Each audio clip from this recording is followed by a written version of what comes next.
This is the Tango Alpha Lima podcast. They call me crazy cause I'm facing all my giants. They try to scare me into thinking I can fight it. They tell me I should never even think of trying. But that's just me, I'm gonna live out in defiance.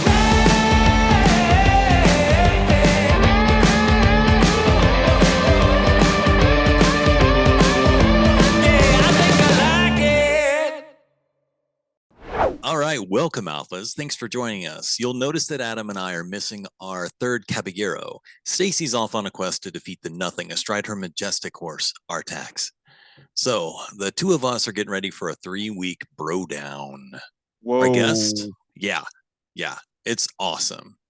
So our guest is Tanya O'Callaghan, an Irish-born bass player, or bass, I don't know, it seems fishy, who has toured, written, and recorded with music legends. She's also a passionate advocate of living a vegan lifestyle to support health and environmental concerns. And we've talked to a couple of people that have been had some very convincing conversations. This is definitely something that I think is going to be a fantastic interview. I almost went plant-based after one of those conversations. I know, that was really good. I honestly, if we had just got our fridge filled up with just meat. I mean, like months worth. It was but honestly, it's especially if like it helps with joints and stuff, like shoulder joints, not Stoop Dog. Tanya, who lives in the US, was inspired by her neighbor Bob, a 75-year-old Vietnam veteran who's struggled with some serious medical problems. And so this pair is collaborating to help empower and inspire veterans and their families to take control of their own health. So Tanya's going to join us a little later to tell us all about it. But first, summer is over, and we're back from convention and ready to start a new Legion year.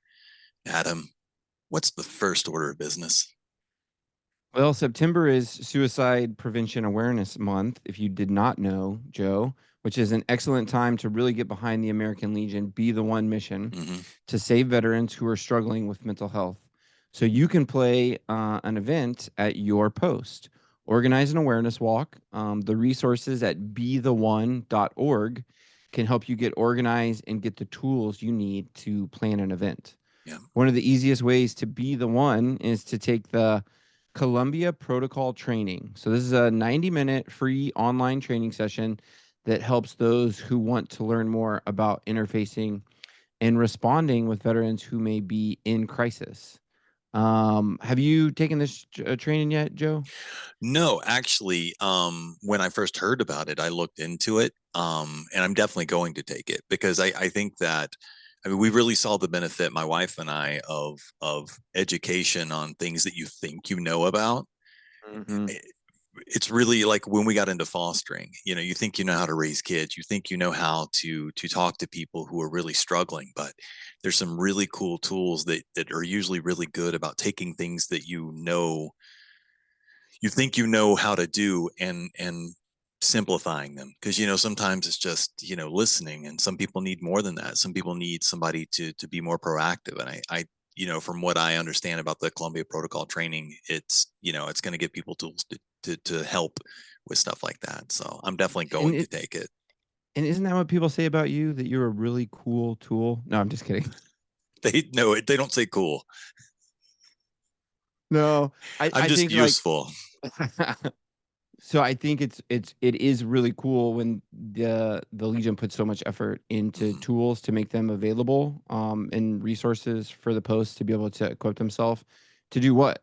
To serve the community, to fulfill the mission that we're here to do. So it's great to have these things, but they only work if you take advantage. So after the training, participants should be able to use the Columbia Suicide Severity Rating Scale to determine at-risk individuals, identify risk factors and warning signs to be looking for, also outline the types of suicidal ideation and the 4 behaviors that indicate imminent risk, and then communicate effectively with an individual who may be at risk of hurting themselves. And I think, kind of to your point, Joe, some of these things you think but just having the opportunity to go through and confirm that or learn what you don't know.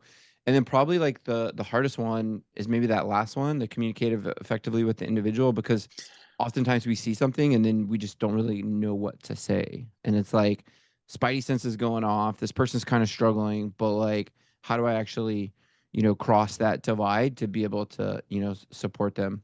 So I think that's great. I think you guys should take a look, check it out if you haven't already, and find ways that you can help cross this divide that we're facing right now with the suicide problem with this Be the One training. So Alphas, you're in luck. Extra sessions of the trainings have been scheduled throughout September at a variety of times as well, so you can fit it into different schedules.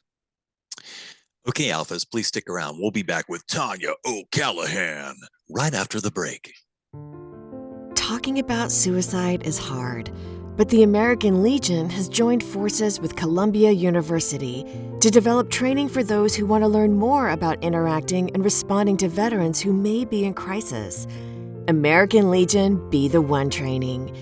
In the 90-minute class, you'll learn to understand the types of suicidal ideation and 4 behaviors that indicate imminent risk, how to use the Columbia Suicide Severity Rating Scale to determine at-risk individuals, how to identify risk factors and warning signs, and how to communicate effectively with individuals who may be at risk of hurting themselves. Online and in-person sessions are available. Visit betheone.org/training to find a session. Learn the skills that'll give you the confidence to talk about suicide and be the one to save just one veteran. All right, today we're joined with Tanya O'Callaghan. Welcome to the Tango Alpha Lima podcast, Tanya. Thank you very much. It's my absolute honor to be here. I almost did my hair like yours today. But then I realized that was physiologically impossible. Thank you so much for being here. It means a lot. Your time is precious to us, and so I hope we can have a pretty awesome conversation here, because I'm super excited to talk to you. So I spent some time listening to your stuff, and I've been on a bass kick lately. Yeah. Bootsy Collins. So I'm in the Southeast, and so I grew up listening to Outkast a lot, and they haven't been active for 20 years, and it was kind of like a funk rap fusion that I think really like spoke to me, and I found their biggest influence without even realizing. There's no way that they weren't listening to Bootsy Collins their whole lives and just made something incredible. So, I've been stuck on East Slide Super Bad, Another Point of View Kick. Oh my gosh. So, and I grew up listening to, Tool and Primus with Justin Chancellor and Les Claypool. Like, these are just staples. Yes. So I want to know, what are your musical influences growing up, and how did that shape your playing style? Because you're obviously doing your own thing. I don't hear what you're doing and it sounds just like somebody else. Like, you've got your own style. So tell me a little bit about how that happened. Well, I think because I came so late to it, so I don't have a classic story of, I picked up an instrument real young and I was listening to all of who you just listed. I was actually very late to bass. I was 18. I was 17, 18 when I picked up bass, and probably because I wasn't sort of immediately influenced by all of that, and I started playing with a lot of different bands stylistically, and that's why I kind of played so many like pop, rock, R&B, everything, Riverdance, you're metal. All over the place. I love it. Musical bipolar over here. But obviously I love all those guys, but I worked from 8 to 18 like I was literally in animal welfare. I just worked for a rescue shelter, and it was more likely that I would become a vet or a marine biologist. I was really interested in that for a while. And then I did a 180. And when I picked up a bass, I was like, oh my God, I fucking love this.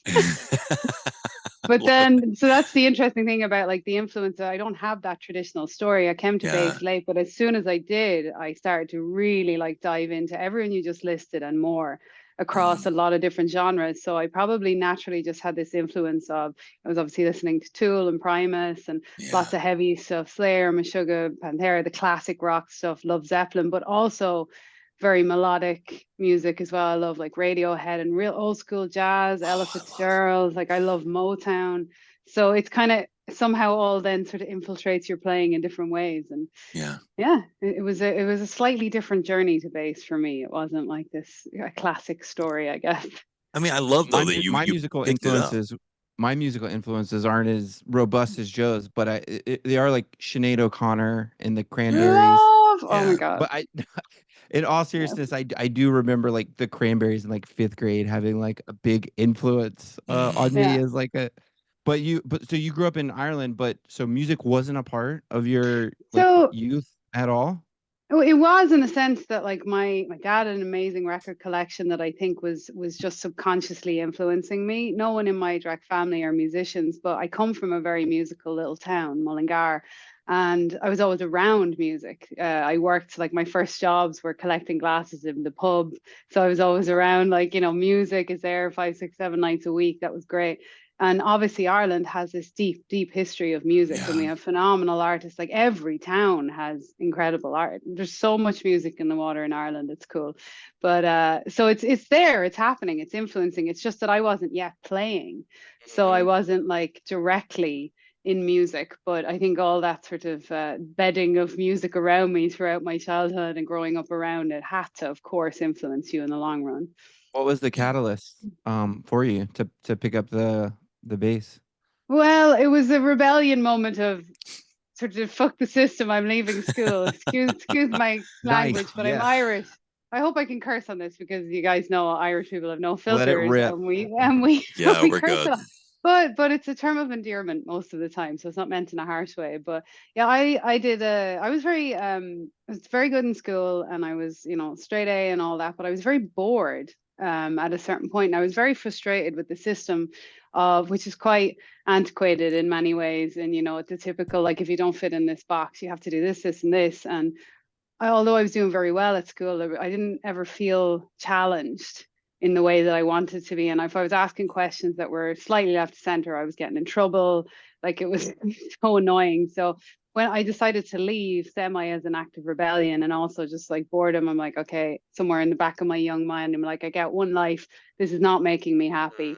This feels right. I've always been very into like following your gut instinct. And I remember a couple of very pivotal points from my young childhood. And then that's one of them when I was around 16, 17, like, this doesn't feel like it's serving me. But when you're from a small town and everybody, you drop out, everyone thinks you're getting judged and this, that, and the other. So I had to do something. So I joined a music course. Nice. So it was almost accidental. And I wanted to be a drummer, but they didn't yet have very good gear in that little school. They just had like an electronic drum kit. So they had a bass, but they didn't have a bass teacher. They only had a guitar teacher. So I picked up bass and I very quickly fell in love with it. Yeah. And I just got so into it so fast that it was this crazy, like, I was in my first band within 2 or 3 months. I was terrible. I was really bad. It's wild.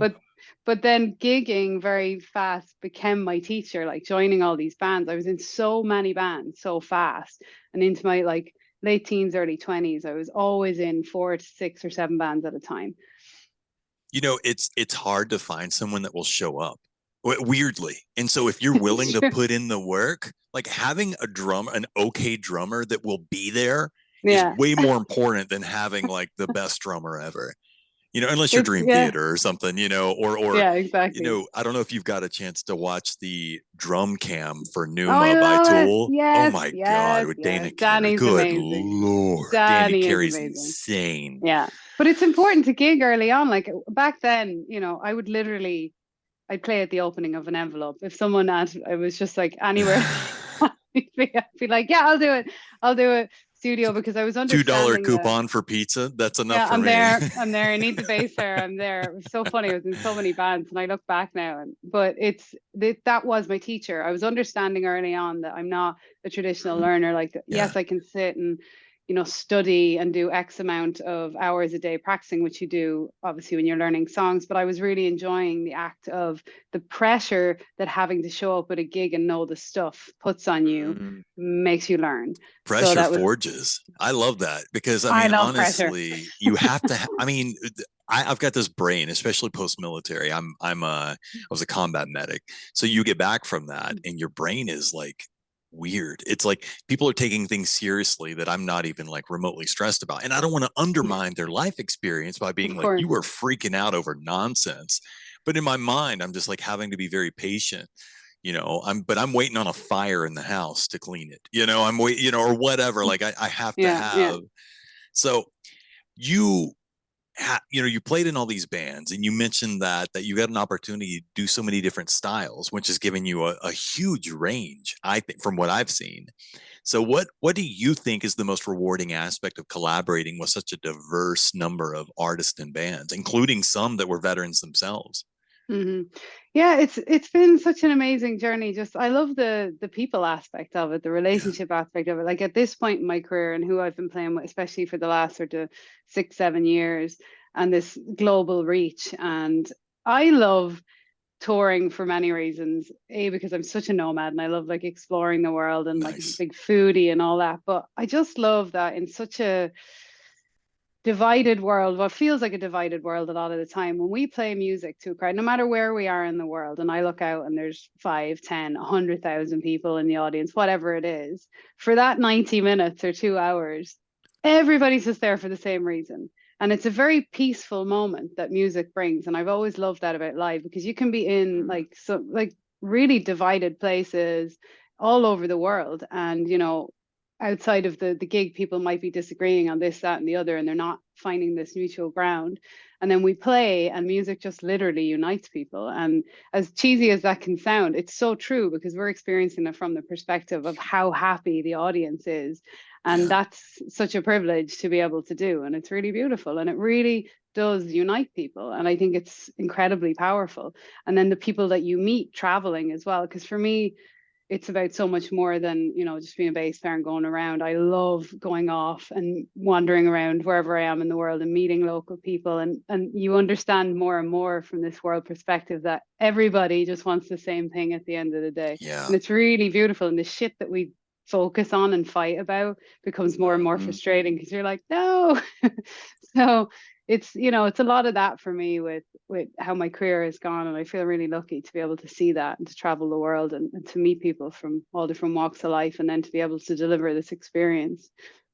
I think Couldn't what's agree also with you more about like music being such a uniting force. And like, especially when you think about music, it's frequency, it's vibration, it is energy, and it's in an intention.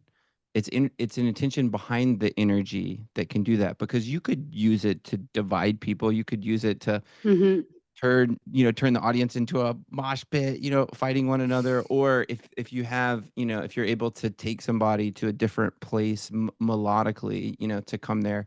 And I think one of the things, when I've thought a lot about, musicians and this, this art form, and what is this like act of creation through this like frequency and sound. And it's like, when you have an artist that puts everything they can into creating this output, like that's their expression. Like, and if you put everything you have into that, and oh, by the way, you also have some incredible skills, like that's your gift to the world. And to be able to go on that stage and play it and present it. And then, whether you said, 5,000, 20,000, or 100,000 people, they all paid money to come and be there. And so they've taken their own like little journey, right? To give you their time. And depending on how much of a fan they are, and how much in tune they are with that message. So now you have this collective of 5 to 100,000 people that also very likely are on this kind of same energetic intention. But then once you start giving your gift through the stage to meet with the intention that they came there, you start to get into this one cohesive like element. And I think that's the unifier. And that's what happens behind it. Like it turns And tribal almost. It does. And it forces everyone, including us, to be present, which is a really hard thing to do. And, you hear people talking about this all the time. And, I'm constantly working, everyone's trying to work on like, be more present, be more present.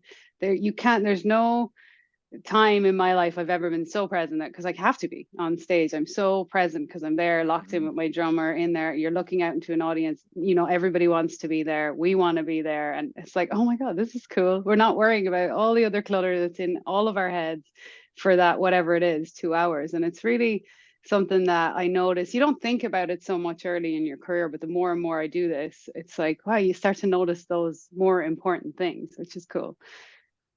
Well, I guess my question off that would kind of be, now that you're further along in your career, what would maybe be some advice that you would give yourself now, having, lived through it and been through this, wonderful journey? Because I'm sure we have a lot of listeners that, are musicians in some sort, or maybe they're aspiring in some fashion, or they know somebody that is. So what's like some advice that through life, lived and learned, that you would give yourself earlier in your career? Yeah. I mean, there's the classic, obviously, in general, just don't sweat the small stuff, because like we put so much pressure on a lot of, like, not that it's unimportant, but when it comes to art, there was a certain point a few years ago I stopped putting so much pressure on, because it seems like, people are looking at this on Instagram, on our lives as bands or whatever, and everything looks rosy. It's also, it's a hard lifestyle, because it's not necessarily comparable to a form of deployment for 4 months at a time or whatnot. And there's downsides as well, and you have to watch out for your mental health. It can be quite isolating and all that. So the power of, like, and the importance of relationships, like healthy relationships within your band, making your friend circle really strong, that you always have someone to call on. Like for me, the big thing is health. Like health and wellness on the road. I would not be able to tour this much, because I'm a session musician. So a lot of people don't understand, like a lot of people are just in one band. I'm in so many different bands over the years that I basically quite literally haven't been off the road for almost 10 years now. So if I wasn't looking after myself, my physical health, my mental health, like trying to at least just be aware of it, I would be in a very different state by now. I think I'd just be falling apart.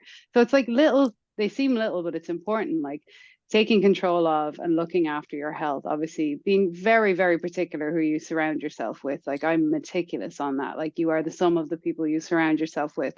And that's also not something in my world you can't, and also in the military, you can't necessarily control who you're around all the time, but you can control like who you let in and who you trust. And, so it's like these little life things, the older and wiser we get. And not to put so much pressure on it, because people starting off or trying to do music as a career, it's impossible for me to say like anything like, yeah, go to LA and you make it. It's always changing and shifting, the music industry, but you also don't have to make it your career. You should always just do art, whatever the art is that's coming out of you. And that could be dance or music or whatever. You don't have to put so much pressure on it being the thing that also earns you an income. It is completely okay for it to be your hobby. So, because I don't like that idea of like, well, I tried to make it and I didn't make it in the arts. Like, it's still really hard.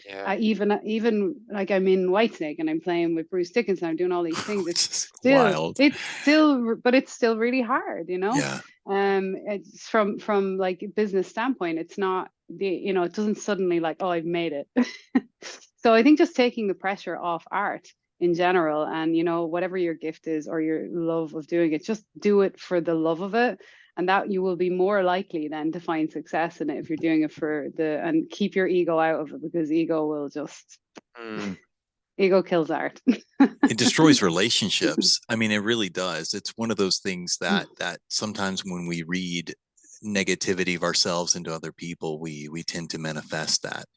And getting good at knowing yourself and knowing your weaknesses and your strengths, I think, really helps. And a benefit of you being a lady is that, they always say the bassist doesn't get any girls because the singer and the lead guitarist gets it. And so it's not really a problem for you, you're just we don't quite have like as cool a rock and roll groupie story to tell, but so, doing my thing, and always trying to find ways to be a positive influence in veterans' lives and finding that purpose. And you don't often realize that you're having a really life-changing conversation when you're having it. You don't always realize that you're building a relationship that's going to change the way that you live until you step back from it for a little while. Or sometimes, unfortunately, if you're really not good at knowing yourself, when it's too late.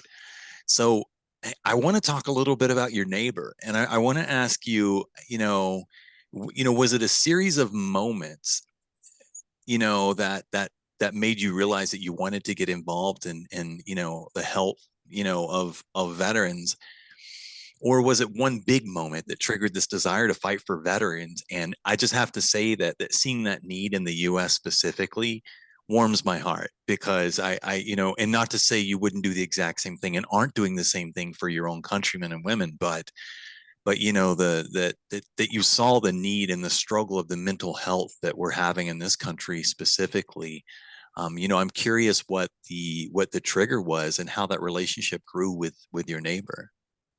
Yeah, so it's a little bit of both. So my neighbor Bob, who is a fucking legend. Like, I mean, I love him so much. He just became family, obviously.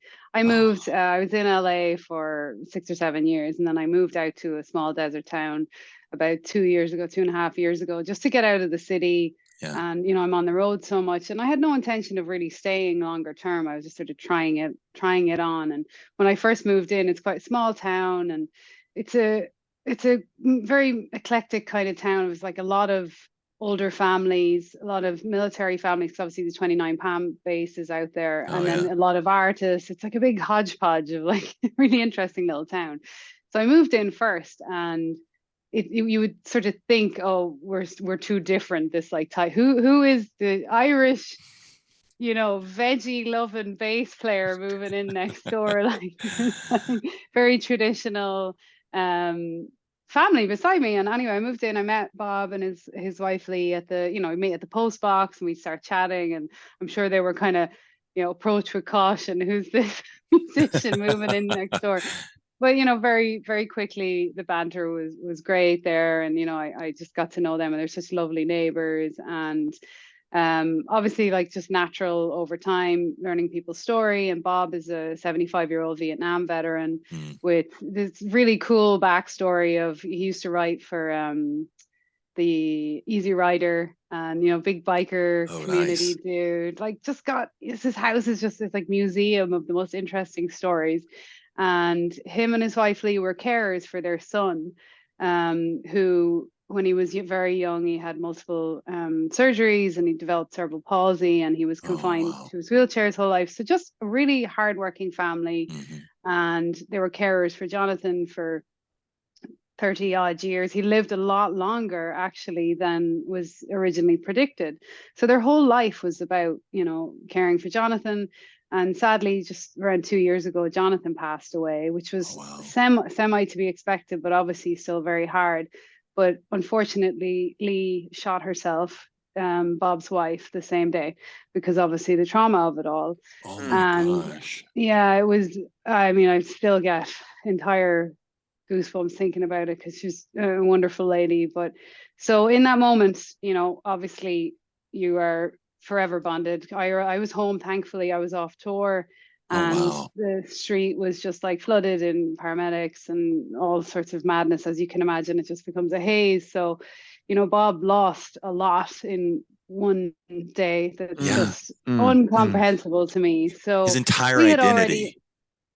It's just bonkers to me. He's literally one of the strongest people I've ever met. Wow. And what a character. But, in the following, obviously, days and weeks, and I was also going through a lot of my own stuff at the time, and we were just like immediately there for showing up for each other big time. And, he's at my house every day, and we're starting to eat together a lot more and talk through, like, how do you even begin to deal with this trauma? So I'm learning, as I've had a lot of veterans in my life in different iterations. In the music industry, a lot of the crew tend to be military, because it's very similar to deployment. I think people find themselves in these roles because you're on the road.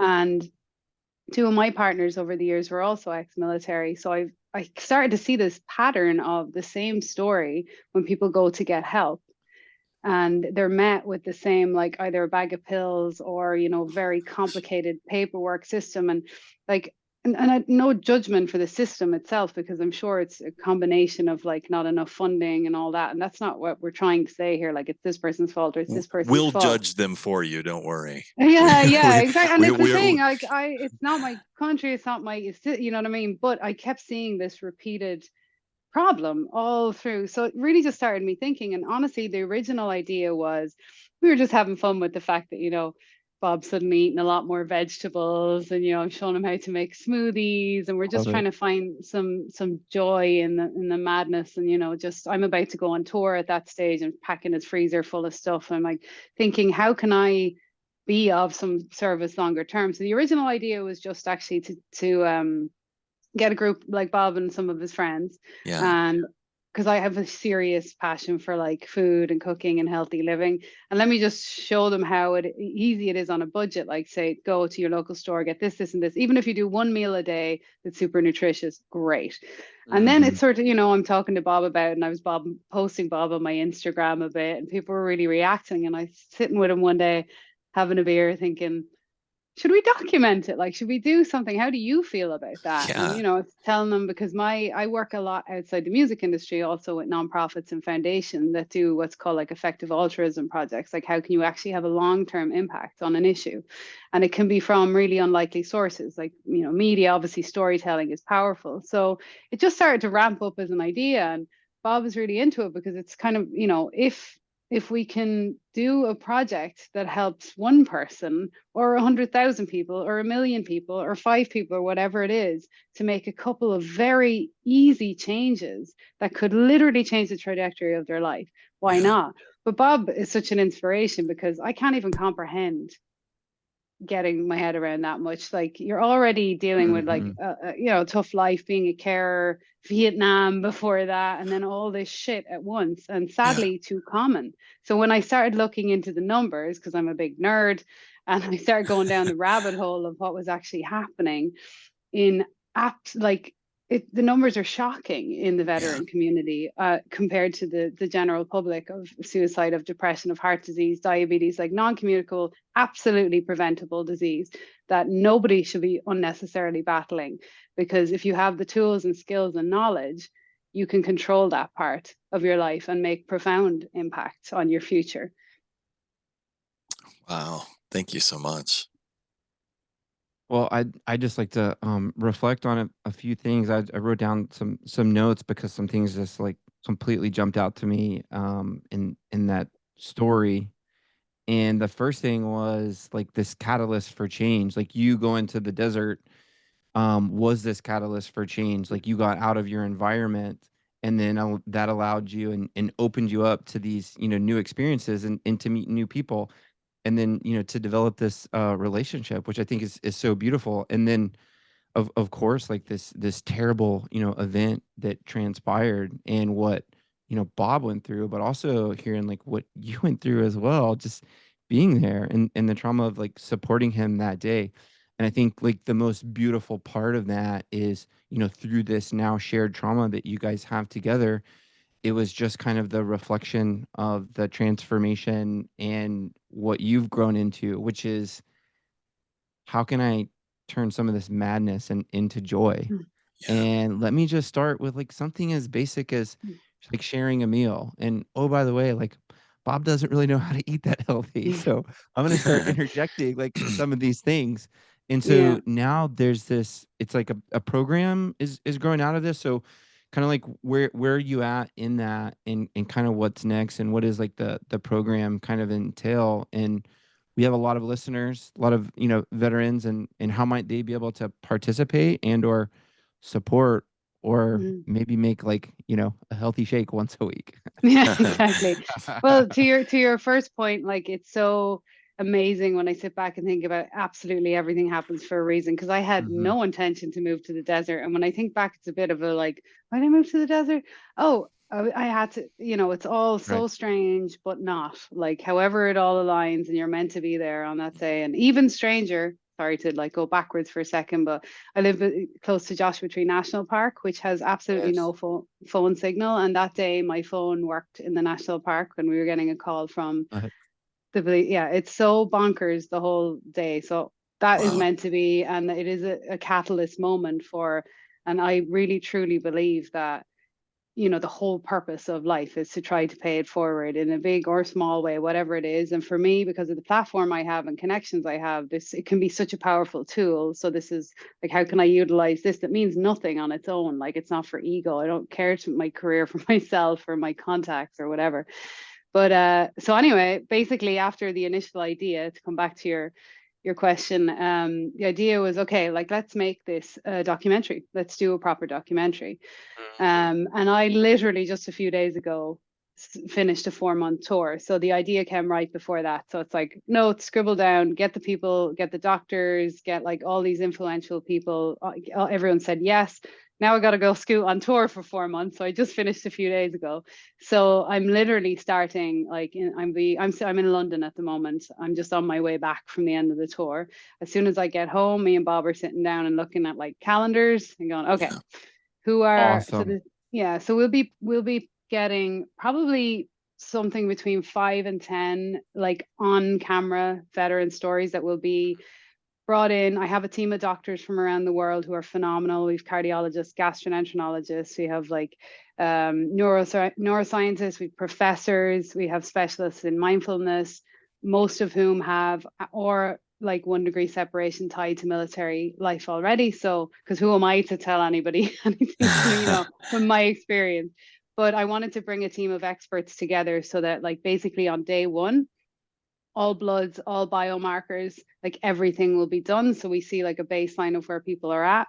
And then we start to implement these lifestyle changes, which are a combination of obviously food being very important, movement, exercise, mindfulness, and bringing this all together. And I don't know the time frame yet, but probably anything between 1 to 2 months. And then at the end of that process, we'll redo all the bloods, all the biomarkers, all the scans, everything. And so we can see, because I'm a big believer in I want to see the data, I want to see the science.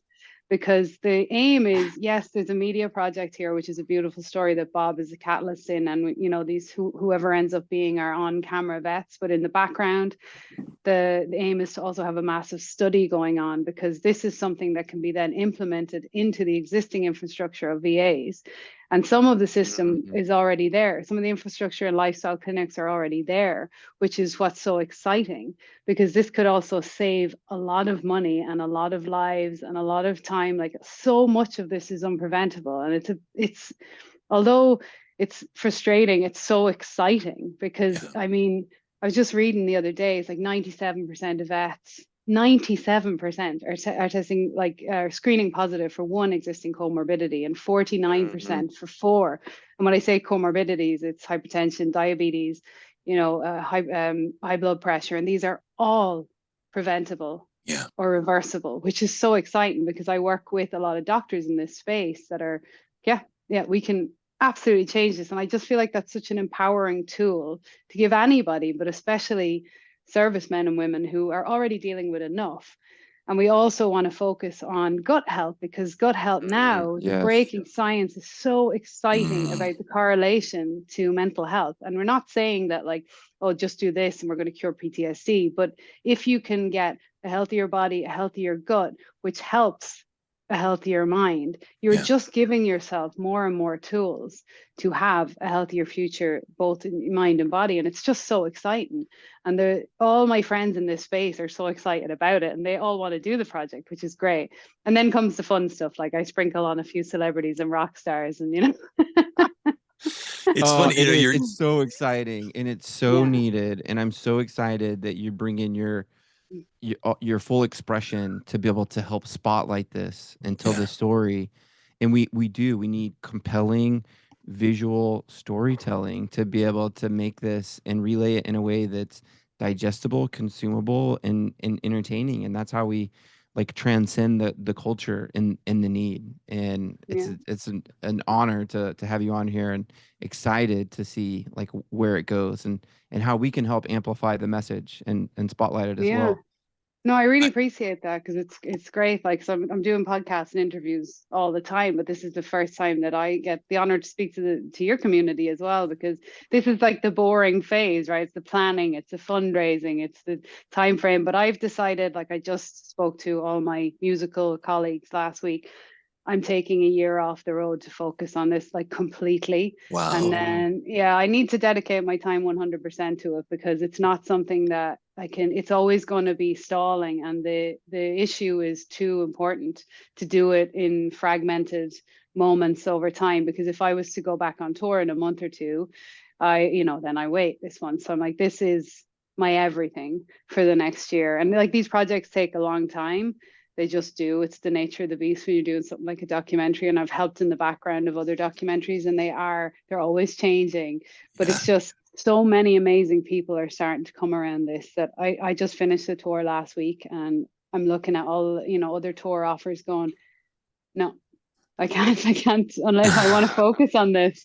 So, I need everybody else's, chatting with you guys and connections in your community. It's wonderful, because I think this is an important story. And I taught you guys, I think you actually had my new friend and favorite person, Dr. Regan Stegman.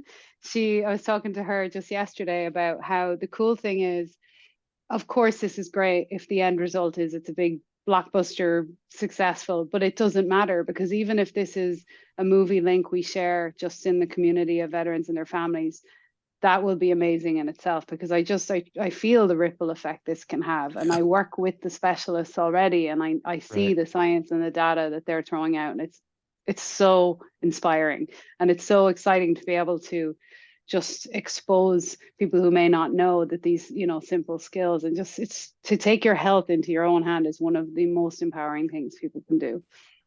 You've touched upon a couple of things that I want to talk about. One, the fact that you can get people excited in what you're doing shows a testament to how well you've crafted your circle of people, because they know that when you get excited about something, that you're going to follow through, and they're willing to be a part of it. Number two, you're this rebel kid who decides they want to play bass, and here you are. Like, what a wild story. And three, if you're worried about this being the boring part, you don't realize who you're talking to. This is American Legion. So this planning and all this stuff that you're doing is like American Legion. They just get excited. They love to see people like doing and putting their heart behind something. So that's right. Yeah.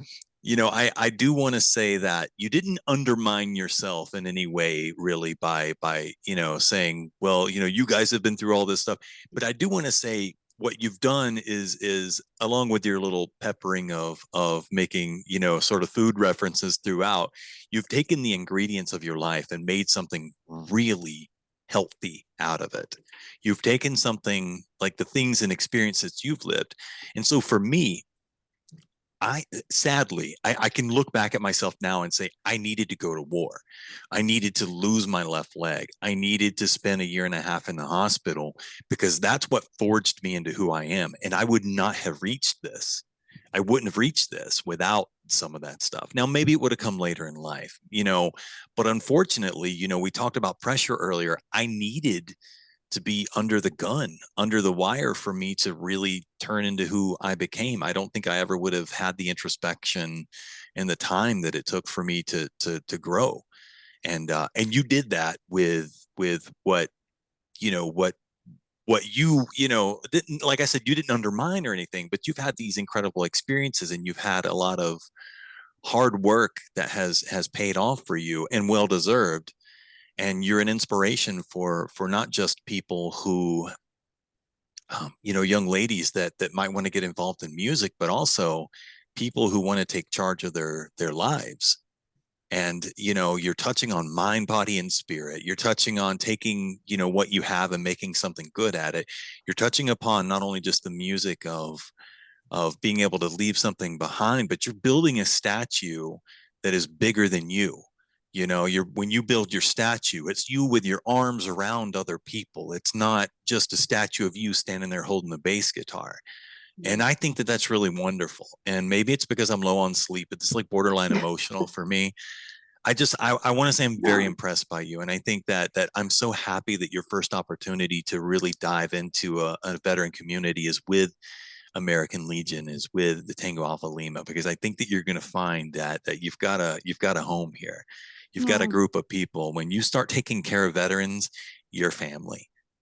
Like, I don't care what you're doing, you're family. And so it means the world to me. So I didn't have a question at the end of that. I just wanted to let you know how much I appreciate your time. I told you when you first came on here, your time is important to me. You've spent the last 10 years of your life running all over the place, and you're taking 1 year of this to do something for us. And that's big. That's huge. I just want to tell you how much I appreciate you for that.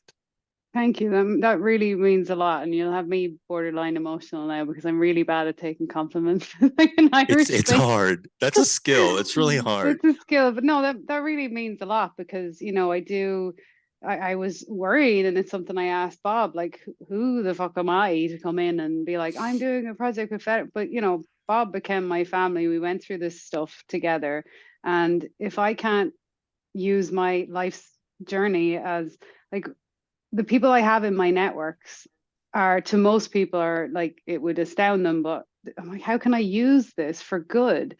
So what if I know a bunch of famous people? So what if I work with this, that, and that rock star? Like most of these people that have now become friends are also good people who want to give back. Yeah. And a big passion for me is connecting people and seeing things for like very unlikely connections that could have a profound effect, and using media as well is such a powerful like storytelling. And when you start to weave all this stuff together, like I get chills thinking about this because exactly what you just said, there's a reason that I had to be on tour for 10, 12 years straight and not have time to do, like, there was loads of projects I wanted to do over the years for nonprofits, and they fell through for a reason, because this is the one that I'm like, this one feels right. This was meant to be, and it's a complete act of giving back. So it feels right. And it just feels like the timing and the people you meet, like the fact that you guys reached out to me is such an honor for me as well. So thank you for saying that, because it means a lot. And it gives me also more encouragement that it is the right thing to be doing. It is. It absolutely is. We're going to have all your information in the links. And unless Adam's got anything to add, I want to know if there's anything else that you want to share that you didn't get a chance to talk about. Not so much. I think I'm very bad at like talking about myself. You can find me online. Like I said, this is just baby steps. I'm sure I'll be in touch with you, but I'll fly back to the US now in a couple of weeks, and me and Bob will get cracking on this, and we'll do all the fun. Like we said, well, it's not. I love the part. I wasn't insinuating it was boring, but people just want to see the movie, and it doesn't happen like that. We have to go through the phases of even just the calendars with the doctors that are going to be involved, obviously fundraising, all that fun stuff, and then really get a plan in place. But when I say I'm going to do something, I for sure follow through. So I'm excited to just get it going, and then have like networks like you guys to bounce things off, and to hopefully get this going, because documentaries traditionally take a long time, but I want to try and beat that record of like getting this done faster than most people. Yeah, but like social media wise and all that, you'll find me on there on the links. But it's just, I'm really genuinely excited, because I'm doing a lot of other smaller projects and connecting people with just impact projects, but this one is, like I said, I'm going to stop touring to focus on this for a while, and that's exciting. Well, it is exciting. I think it's absolutely incredible, and it's been such a joy to have you on and hear about your journey, where what you've learned along the way, and then how you're creating with a whole new paintbrush for something really remarkable for our community. And it's going to transcend our community as well, because these principles aren't just for veterans, although there's so much in need of it. But I think what I would say is that please count Joe and I as a resource, for you as well as you embark upon this journey. We've been working in veteran mental health in some capacity, like over the last decade, and one or another, tied into several organizations. And so, I think that there's a lot of folks that would like to help and support in one way or another as those needs come up. And I think the Legion would love to help with that as well. So just really appreciative for you and for this opportunity, and looking forward to seeing how it grows and develops. So thank you so much for visiting us today. Alpha, stick around for some scuttlebutt after the break. The American Legion is raising awareness about PTSD and veteran suicide by offering hope, camaraderie, and support. Be the one to help end veteran suicide. Be the one to save one veteran. Be the one to ask a veteran in your life how they're doing. Be the one to reach out when a veteran is struggling. Go to betheone.org and help the American Legion end veteran suicide. Will you be the one? Okay, Alphas, we hope you had a great break. Now it's time for Joe's favorite, Scuttle Booty. Yes. So our first item comes from NBC News. It's a little news station you might have heard of. A little known federal law has forced nearly 122,000 disabled veterans in the last 12 years to return payouts, some totaling tens of thousands of dollars that they received to leave the military when it needed to downsize. So I've been following this, and what's funny is I found out about the Richard Starr Act.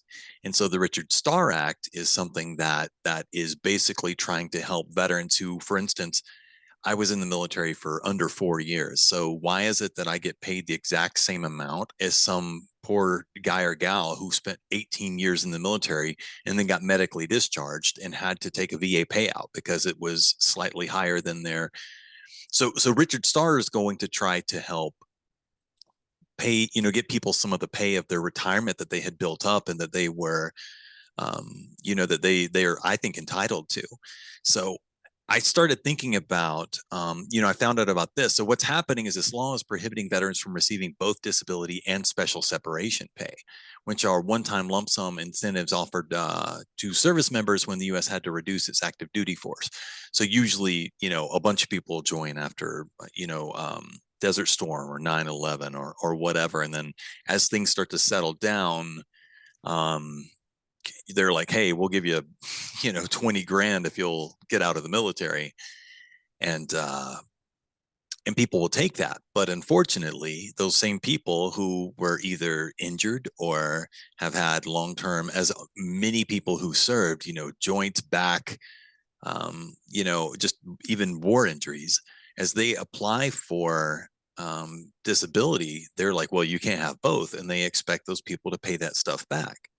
So special separation pay is based off a service member's military career and calculated by years of active duty, which disability pay solely relates to illness or injury sustained during service. So many veterans are getting hit with unexpected bills from the VA, an average between 19.7 thousand and 53 grand.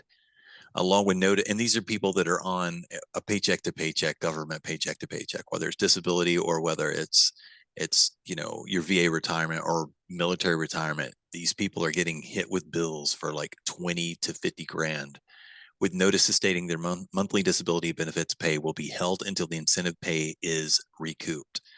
Okay, so can I interject, Joe? Absolutely, yeah. Well, I don't understand this law. Like, this common sense. Like, I try to just look at something first. Like, maybe I'm missing something. You can't do law and common sense together. You got to pick one. What are you doing, Adam? I guess not. This law, which prohibits veterans from receiving both disability and special separation pay. So vis-a-vis the example you gave, right? The plus up, the surge in Iraq and Afghanistan, and then we get to a point where you don't need that anymore. So now there's an assessment that we need to reduce the force, and here's the incentive for you to leave. But what if during that time you qualified for things that you 100% deserve disability for? How should that's just like a does not make sense law to me. Well, when I first started looking into this, and I did bring up the Richard Starr Act, I wondered, like, what happens there? What happens when people start getting, like, I'm sure there's some rule somewhere that says that, like, how are they going to fix it where you can receive both your military retirement and your earned VA pay as well? And I'm like, and I'm hoping on my end, I let this sit for a little while. I've actually been following this for a while. I let this sit for a little while because I was hoping it was a verbiage issue and that somebody like you or me with just a modicum of common sense would be like, oh, well, this doesn't make sense. Let's fix this. But it's not getting fixed. And so nobody realizes a quote from Vernon Refit, who was recently told to repay $30,000 that he got to lead the Army 30 years ago. 30 years ago. He says, nobody realizes they're doing this to so many people. The clawbacks have thrown many veterans into sudden hardship. One said it would take him nearly 15 years to pay back what he owes. And another said he has to cut out expenses that are not a necessity, as his wife, who works full time, is considered taking on another job to make ends meet. Some veterans like Refit who have long been receiving both benefits, said the VA caught its own error only after they submitted PACT Act claims. Let me tell you a little special story.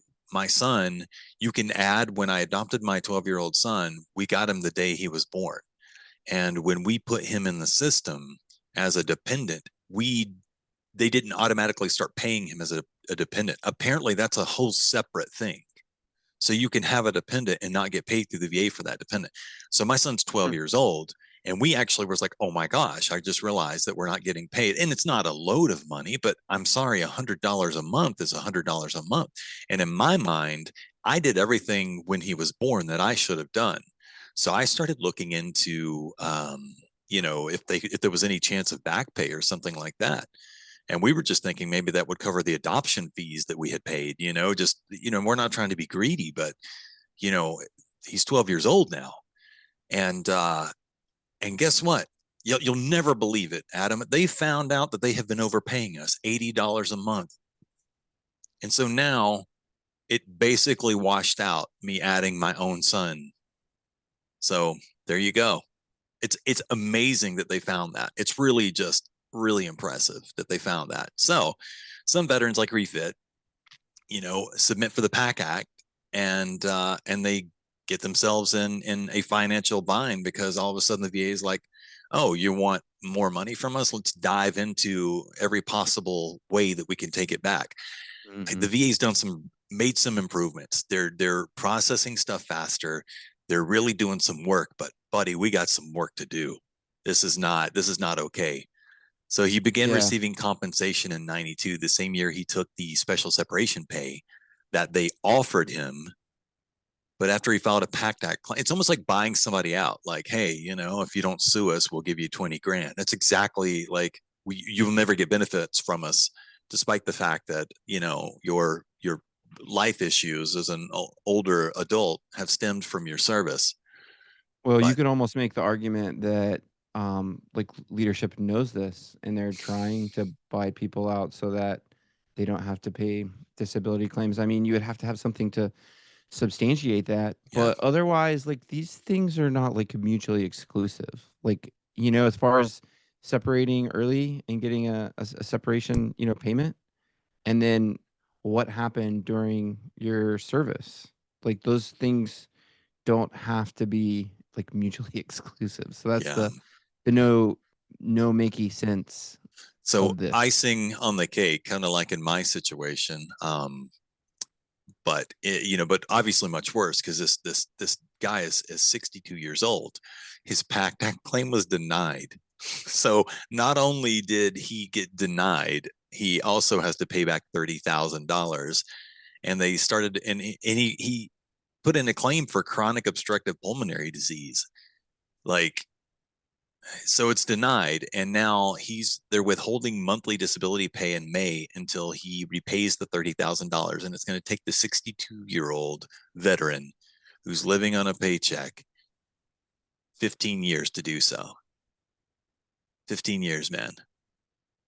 Well, this is crazy pants. I would say that the folks in Arizona are lucky because Representative Ruben Galeo, who we've actually went and met with his office. So he is cool. He is a huge advocate and doing many things on many he's fronts. a big guy who's an advocate, or he's a big advocate. He is a big advocate for the veteran community, and they're also considering the Breakthrough Therapies Act and legislation that would help support some of these alternative therapies for veterans. So shout out to Ruben, because I think they're doing some good work on this, aren't they, Joe? Yeah, he's quoted saying it is costly, and it's been kind of the biggest hindrance of why he can't get it through. But this is red tape. This is it is going to cost more money than it would take to pay these people to leave these people alone than that to get it to stop happening, basically. So I honestly I can get as mad about this as I want to, but to be honest, I really want to give the VA a chance to step up and fix this and make this right. I would love for them to at least make a statement. And this is very similar to the concurrent receipt issue that the Legion has been fighting for years. And you know, and all this stuff really ties into, you know, making sure that these new young veterans, because I mean, as weird as it is to sound, you know, to say, like, we're like the Vietnam guys when we were kids. You know, it's our job to make sure that these guys and gals that are going in right now are taken care of. We've got to get active. We've got to get involved. You know, these World War II and Korean Vietnam guys are the ones that made it possible to be where we're at, and we're holding the torch. We're like Snoop Dogg, you know, we're holding the torch now, and we got to take care of these people. So we're going to have the, you know, the links in the show notes. You know, feel free to reach out to your representative. Let them know that this is something that if they don't get involved with, then they're really dropping the ball for veterans. This is not something that would require them to really do much more than just lean on the VA, get them to start working on some of this stuff. You know, I think that obviously everyone with a brain knows that this isn't right. And I think that it only makes sense to fix this. So, but you can visit legion.org/action to see what the Legion is doing in support of these issues. And of course, again, we'll have the links in the show notes. You know, when you play Monopoly, Joe, and you have the chance or the community chest, and you pull one of those cards and it says, congratulations, you've won a beauty pageant. Collect $15. I've been playing Monopoly a lot with my kids lately. And I'll tell you, I don't think $15 is a fair prize for winning a beauty pageant. Well, if you're the bank, you can get a little bit more than $15. You can usually squeeze 100 out as well if, you know, you distract the kids with like popsicles or something. So these beauty pageant winners aren't winning $15, but it is time for our American Legion beauty pageant update. Officers in the American Armed Forces are seemingly taking the beauty pageant world by storm this year. In August, Alma Cooper, an Army second lieutenant, shout out Army, and U.S. Military Academy graduate, was crowned Miss USA. Cooper, 22, graduated with honors in 2023 and majored in math. She's now working on her master's degree in statistics at a little-known university called Stanford. She is a knight in a Stanford. That's right. Joe can't even spell Stanford. During her finalist interview, Cooper highlighted her ethnicity, saying she's a proud Afro-Latina woman in humble beginnings as the daughter of a migrant worker. She says that she's living the American dream. She told the judges that if there's anything that in my life and my mother have taught me is that your circumstances never define your destiny. You can make success accessible through demanding excellence. Cooper will compete in the Miss Universe contest in Mexico later this year.